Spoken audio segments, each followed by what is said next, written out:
Morning. How are you all doing? This lecture is for Tuesday, May 20, where are we? 26th.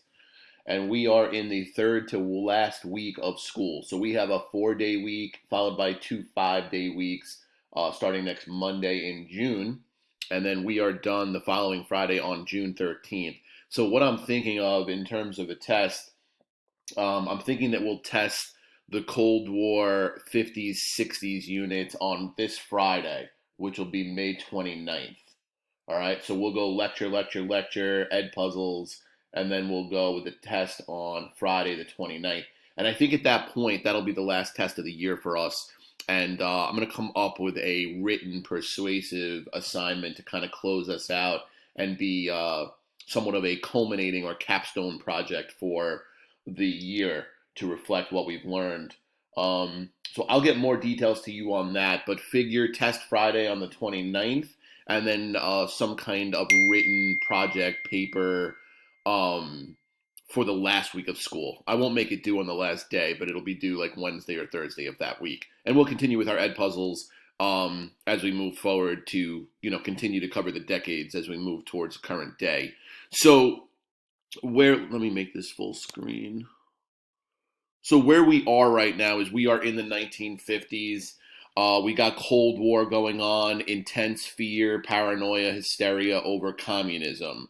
We've got a peaceful situation in the world for the most part. We've got prosperity at home. The GI Bill helped spur the economy and building of the middle class.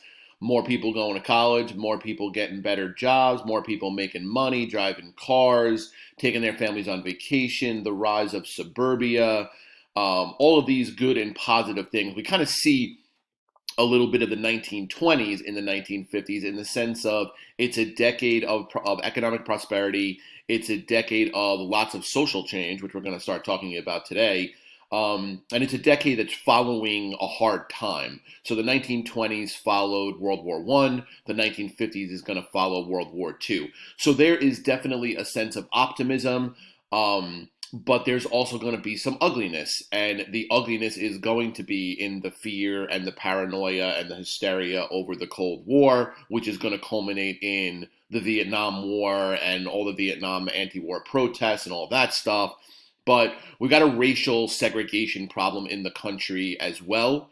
It's never been fixed since the Civil War. All the Civil War did was get rid of slavery and put some amendments on the books in our Constitution that was supposed to grant more equality and equitable civil and political rights for Black people. Never really panned out that way in most of the southern states and really in most of the northern states as well.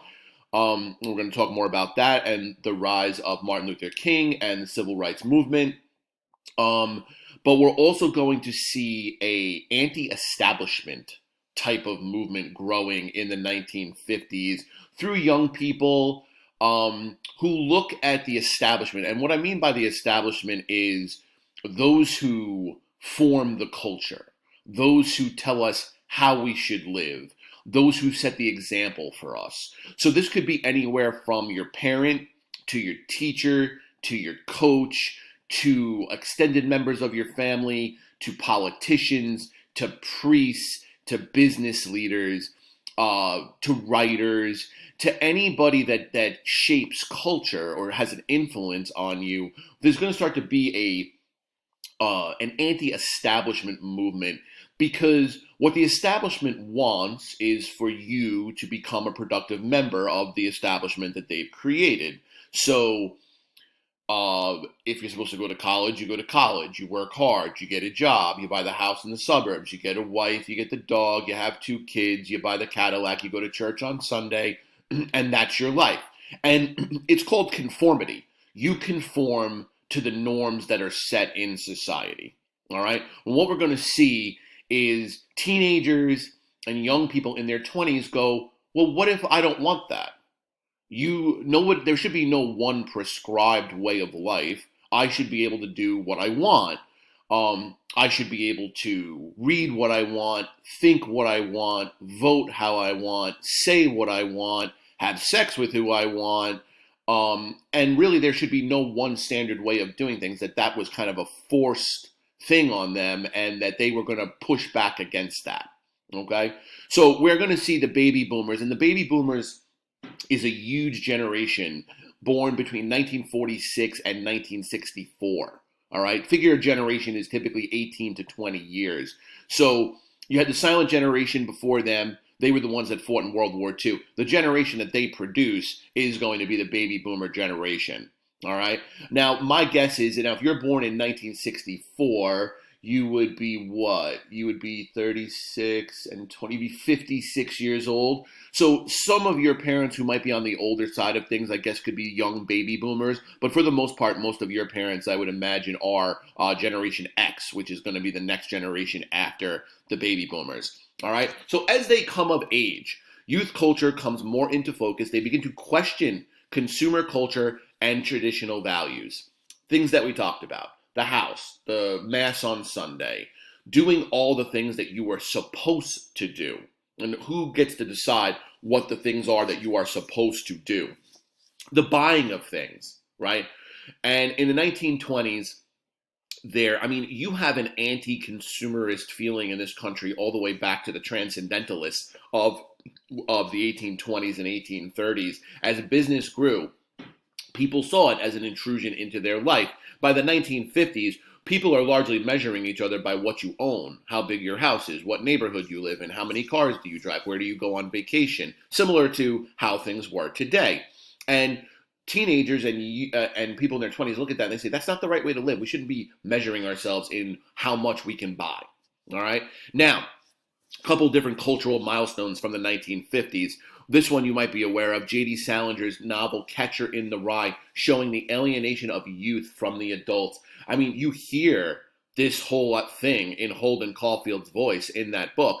The phonies, right? He keeps repeating the word, the phonies, over and over. I think you guys read this in 10th grade. But it's about how the adults are liars. The kids are, pure and innocent, but as they become adults, do they remain pure and innocent, or do they switch over to join the ranks of the phonies, of the leaders, of the adults, of those that want to tell us what to do? And that fact gives Holden Caulfield so much, I think, depression and sadness that it winds up, I believe, putting him into a mental hospital, because I think most of the book is narrated from him telling the story of these years to a therapist. So this this book became very popular. It encapsulated how lots of young people were feeling, that it was very sad. It took away their sense of optimism that they were going to have to be like their parents or be like their government. All right. And then we've heard of Elvis Presley. So let's take a peek at what Elvis was doing that made lots and lots of conservatives very upset. Supposedly the father of rock and roll.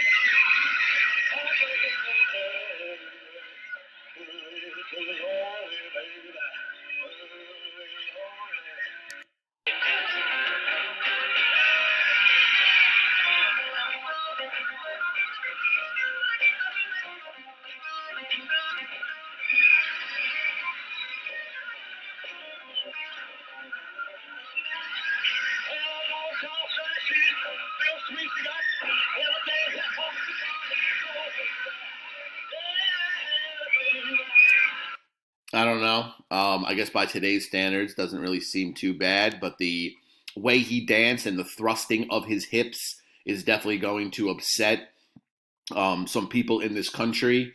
And, I think every generation has labeled a kind of music as destroying the youth of the world. I think today you would look at rap music. If you're older people, you didn't grow up with that type of music. Now you look at it, it's all your kids listen to, and you say, here, this is the reason why the kids are so different, and this is what they're listening to.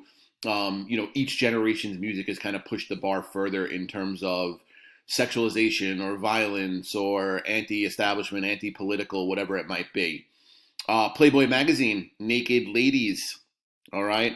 So this, I guess, I don't know what anti what again, anti-conformity, anti-traditional, anti-conservative, the women's body as a form of art. All right, this is going to start to open up the door to this sort of thing. The Beats were a pre-hippie group. New York City, San Francisco, college towns like Madison, Wisconsin, and Ann Arbor, Michigan spoke out against the desperate materialism of the suburban middle class. So the Beats are going to be a intellectual group: writers, artists, teachers, poets, playwrights, things like that, who are going to be pushing the idea that suburban middle class life is not what we should all want. That staying in the city is okay. That staying single is okay. That sleeping with lots of different people and trying drugs might be okay. To questioning everything is okay. So they're a pre-hippie group, and we're going to talk about the counterculture as we get into the 60s. The Beats kind of were the original hippies, if you will, a little earlier on, and then that movement is going to grow into the counterculture movement of the 1960s. So here we have Marilyn Monroe, who's a wildly famous actress at this point, on the cover of Playboy magazine in the 1950s. All right, now part of the issue here is segregation. So the government fought a world war, right, for freedom against tyranny, okay? And white people fought in white units and black people fought in black units. And now they come home, they defeated tyranny. But here in America, we have separation of people that could fight together against tyranny, but had to go to school separate, had to go to parks and theaters separate, had to live in completely segregated neighborhoods, sometimes by the state's law, but oftentimes by de facto segregation like Long Island, where no one said, hey, this is a white town, this is a black town, but that's the way people basically lived, how they kind of cordoned themselves off. So in the 1950s, half the nation's black population is poor. World War II helped to destabilize the racial system, not just in the military, but here as well. Whites and blacks were going to work together more during the war, whether it be on the floor of a factory or somehow in the community, obviously in the war effort, but it was going to blur the lines of racial tension because there was a bigger fish to fry. The Japanese, the Germans winning the war, all right, defeating totalitarianism. That became more important than the differences between white Americans and black Americans. So you almost like forget about it for the moment, and then you all come back from the war and you look at each other and you say, oh, okay, now back to segregation. Well, it's not so easy, all right? 40% of the nation's 28 million school children studied in legally segregated schools. And there's going to be a California Supreme Court case in 1946 barring segregation in Orange County schools. Now, that becomes the precedent for the Brown v. the Board of Education court case. So I think most of you have heard about Brown v. the Board of Ed. Remember, it's not the first major set of institutions that are desegregated. The military is going to be desegregated in 1948, and that really opens the door to the rest of segregation being unwound.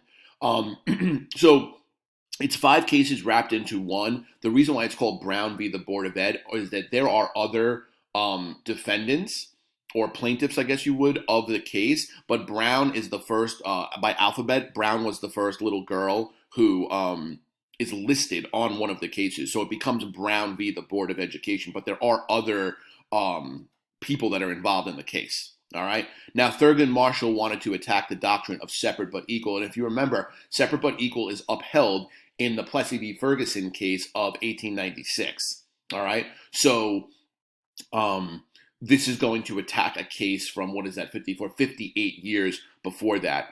Black school children were seriously disadvantaged compared to white. Lower self-esteem, less qualified teachers, less resources spent in the building, less expectations of achievement.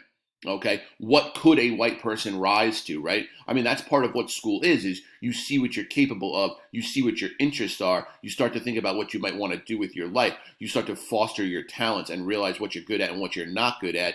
So expectations and outcomes are set in school as to what someone thinks that you might be able to become or what you believe that you might be able to become. That requires self-esteem and a pride in how smart you are and how much you can achieve and what you can do and what you're good at.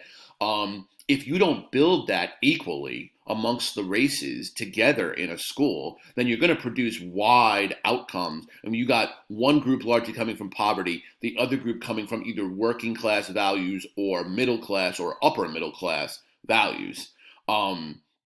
So you have all the problems that go along with poverty. You have split up families, you have crime, you have poverty and hunger. So Eisenhower administration is going to advise the court to look at racial discrimination in the context of freedom versus tyranny, right? Cold War. Freedom is us, tyranny is the Soviet Union. All right. If we look at it on a segregation level, all right, freedom is what black people want. Tyranny are these state governments and even the federal government stopping the freedom of black people to pursue happiness. They had proven their part in World War II. It was time to give them more equality to whites.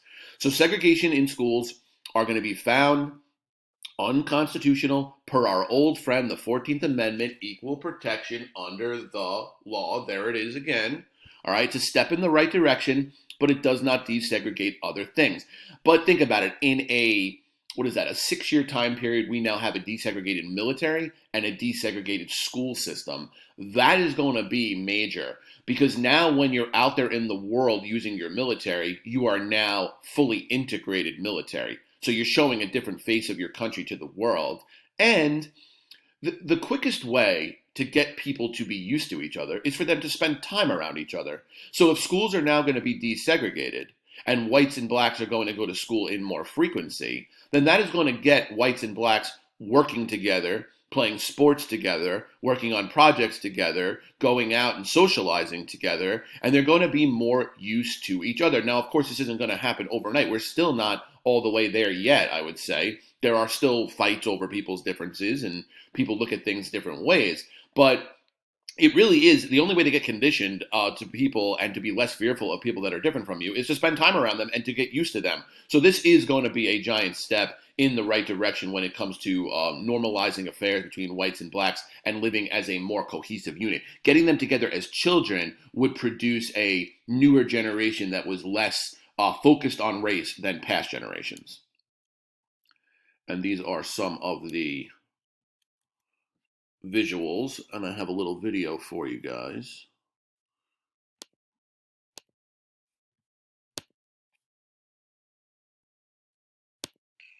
At some point in their school careers, almost every American student is taught about Brown versus the Board of Education. But who was Brown? What was this famous court case about? In the first half of the 20th century, throughout the United States, segregation was the law of the land. Schools, as well as other public institutions and businesses, were commonly segregated on the basis of race. This had been upheld in the Supreme Court case Plessy v. Ferguson. Linda Brown was an African-American third grader who attended Monroe Elementary School in Topeka, Kansas. This was the all-black school she was required to attend because of the segregation laws in place at the time. To reach her school each morning, she had to walk 6 blocks to reach the bus stop before traveling by bus another mile to reach her destination. Meanwhile, Sumner Elementary School, an all-white school, was only 7 blocks from her home, but she was not allowed to attend it because she was African American. Her father, Oliver Brown, attempted to enroll her in Sumner Elementary. After he was refused, he took his case to court. He was actually one of several parents who filed a class action lawsuit against the school board of Topeka, Kansas. Even though there were 13 parents involved in the case, it will be Mr. Brown's name that history will always remember. A district court initially ruled in favor of the school board, but the case was appealed to the United States Supreme Court. The parents' case was argued by Thurgood Marshall, who later went on to become a Supreme Court justice. The case was heard in front of the court for the first time in the spring of 1953. The justices were unable to reach a decision and asked to hear the case again in the fall. The court's final ruling was unanimous. By a 9-0 vote, the justices determined that the state laws which created separate schools for African Americans were unconstitutional, stating that these laws violated the Equal Protection Clause of the 14th Amendment. Newly appointed Chief Justice Earl Warren wrote the court's opinion over the case. This was a landmark Supreme Court decision and major victory for the civil rights movement. Even though this decision set the stage for integration to take place, it would be many years before it was seen in reality. Topeka schools began integrating as early as 1953, but would not see full integration until 1956. This issue was actually addressed by the court in 1955. Many school districts had asked for lenience in the desegregation process. The court revisited its previous decision, which became known as Brown versus the Board 2, and stated that desegregation should occur with all deliberate speed. Supporters of desegregation did not like this phrase because they felt it gave communities an opportunity to resist and delay the desegregation process. This fear was well grounded, as some communities avoided integration for years. In Virginia, there was a movement to close schools rather than see them integrated. Texas, Arkansas, Alabama, and several other states also resisted the integration process throughout the 1950s and even into the 1960s. However, integration was eventually achieved, and today, children are allowed to attend the school nearest to their home, thanks to the decision reached in Brown versus the Board of Education. All right, so that's just a little visual there on Brown. Go back over here. All right, so you guys, I think, have all heard of Rosa Parks. So we're going to start talking about the civil rights movement in the 1950s and 1960s, mostly taking place in the South, but in terms of MLK at least, but plenty of activity also in northern cities as well. Remember that there is a large African-American population in northern cities from the 1920s and the Great Migration forward. Now, if you want to start testing local segregation laws, then there needs to be some guinea pigs, all right? And that's what Rosa Parks winds up becoming. So after a long day at work as a black tailor's assistant, she refuses to give up her seat to a white passenger on a bus, which is the law. She's arrested, and it sparks a year-long bus boycott. So, you know, she is an activist. She is trying to prove a point. So she goes out there to get herself arrested and refuses, to get up when a white person wants her seat on a bus, which was the local custom and law. As a result, black people are going to boycott the bus completely as a result of a protest of her being arrested. So she's protesting the law, and then the black community is protesting the execution of the law and her arrest. All right. So, you know, if black people tend to ride the bus in Montgomery, okay, then then the boycott is going to hurt government revenue if you think about it, because they run the buses. So if they rely on black people using the bus and paying the fare, all right, there's sort of two different parts of this. There's the optics of it, that black people are now walking more through the neighborhood, or they're carpooling with each other. And they actually did set up an informal, like, kind of taxi system amongst the black community to help them get around, because they decided together that they weren't going to use the bus anymore. All right. 1956, Supreme Court rules segregation in public transportation is unconstitutional. So you're seeing it, right? You're seeing the gradual, disbanding or, peeling layers of this onion of segregation back. First, you have the armed forces, then you have the schools, then you have public transportation. Now, what those three have in common is they are all public utilities. The federal government runs the military, the state governments run the schools, and the state and local governments run public transportation. All right. Now, the harder part of segregation is going to be when we start to get into my restaurant or my theater or things that are privately owned by citizens. the legality of things gets a little bit more difficult. The federal government has laws on the book basically saying that segregation should be illegal. That's the 14th Amendment. So once you say that equal protection under the law allows black and white people to go to school as equals together, then all public domains need to be desegregated. The military first, then the schools. Here's public transportation. Public parks might be next. Okay, you're going to have to start to push that into all of the public domains. It's a picture of the bus, Rosa Parks. Now, Martin Luther King, we have all heard of him. We all know we get the day off in January. He is going to be the #1 civil rights leader probably in the history of this country. He's the most known. He's the most quoted. He's probably one of the most admired and written about and studied about.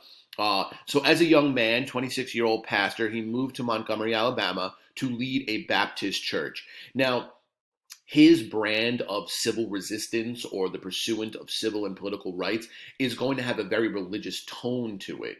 All right. And he's a very, very smart man. Now, black people at the time are praying to a Christian God, and white people at the time are also praying to a Christian God. And both of their interpretations is that God is a good thing in their lives, that's there to guide over them and help them and, show them the proper pathway. So he is going to use a lot of that kind of rhetoric in saying that both of our gods want this for us. All right. Now, he knows the way black people are portrayed, okay, as less human, as more animalistic, as more criminal driven, as rapists, even as drug addicts, as not on the level of civilization as white people. So he preaches civil disobedience, meaning that whatever happens to you, whatever treatment happens to you, you don't fight back. You keep your hands in your pockets. And that is one of the most central components of his movement and why it was so successful. Remember, the new technology out there in the 1950s that's going to be in everybody's living room is the television. The television took words and turned them into pictures. And then the TV started to move those pictures around. And what was playing out in real life out on the streets of any part of this world could be brought right into your living room. So reading about police breaking up a black activist protest with dogs and fire hoses, all right, and seeing a picture of it, okay, it's not a moving picture, all right? I can't get the full depth and knowledge of what went on, but what if I can now see a whole video of it? I could watch it from beginning to end. I could see the speeches, I could see the protesting, I could see the police, I could see the violence, I could see people's actions. Would that now change my opinion quicker in one way or the other if I was able to do that? So Martin Luther King knows that he needs to build this movement and get public attention. And then once he does, as long as his people follow his principles of nonviolent protest, all right, that they would be looked at to be the victims doing nothing wrong but asking for their rights, which they are owed under the same God, right? Life, liberty, and the pursuit of happiness, not because of what color your skin is, but because God created you and you are a human being. You have the same ability or access or opportunity to those rights as anybody else. All right. So he's got soaring oratorical skills, which draws in people, black and white. White people definitely worked within his movement, intellectuals. There definitely will be a merging of the anti-war movement with black civil rights movement and the anti-establishment movement. And that sort of is hippie culture of the 1960s. There is a white element in helping Martin Luther King's protest movement. Continually invokes freedom and the Bible. So he's using that World War II and that Cold War rhetoric of, well, we're the ones that are under tyranny and white people are the ones that are the tyrants, as well as the Bible. He forms a Southern Christian Leadership Conference for black ministers and activists. Massive resistance by Southern whites to defy Supreme Court rulings. Fly Confederate flags over Capitol buildings in Alabama and South Carolina. So things are stirring. Okay, the writing is on the wall. White people all over this country, they understand it, they see it. Supreme Court just desegregated the schools. Now their kids have to go to schools with black kids. All right, that's not America that they ever thought that they were going to see. All right, and here it is, and it's being pushed on them by the government. So the "don't tread on me" flags are definitely coming out on this one, because the government, they're looking at themselves as victims of a big bully government that's forcing them to be with people that they don't want. And black people are looking at the government as the protectors of people's rights, and of, the idea that your rights are limited once you hurt other people. So do you have the right to hate people? Absolutely. But once that hatred puts you into a society where the government is going to enforce that black and white kids go to school separately, the tables are going to start to turn. And the harm that is created by black and white kids going to school separately is going to be a danger to other people. All right. So the idea that, yes, you have your rights, but your rights end when those rights interfere with the happiness of other people, or the health or the safety of other people, there's going to be a sea change here, a tidal change, where more of America is going to see segregation as hurting people and not helping people. All right. And listen, the most conservative of whites, the most racist of whites in the South, they're going to dig their heels in, and they're going to push back against it with all kinds of violence. The Klan is going to come back, intimidation, fear factors, and MLK is just going to push and push and push. And his movement is going to go from the early 1950s all the way to 1968, when he winds up being assassinated. And we will talk more about that as we go. So let us quickly watch some of Martin Luther King's famous "I Have a Dream" speech.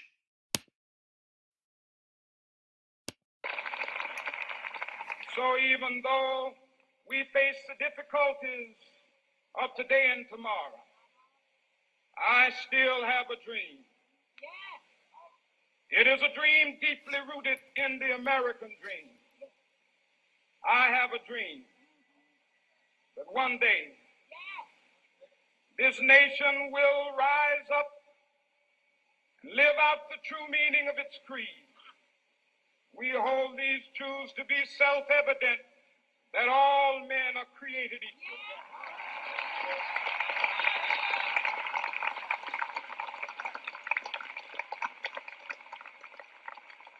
I have a dream that one day on the red hills of Georgia, the sons of former slaves and the sons of former slave owners will be able to sit down together at the table of brotherhood.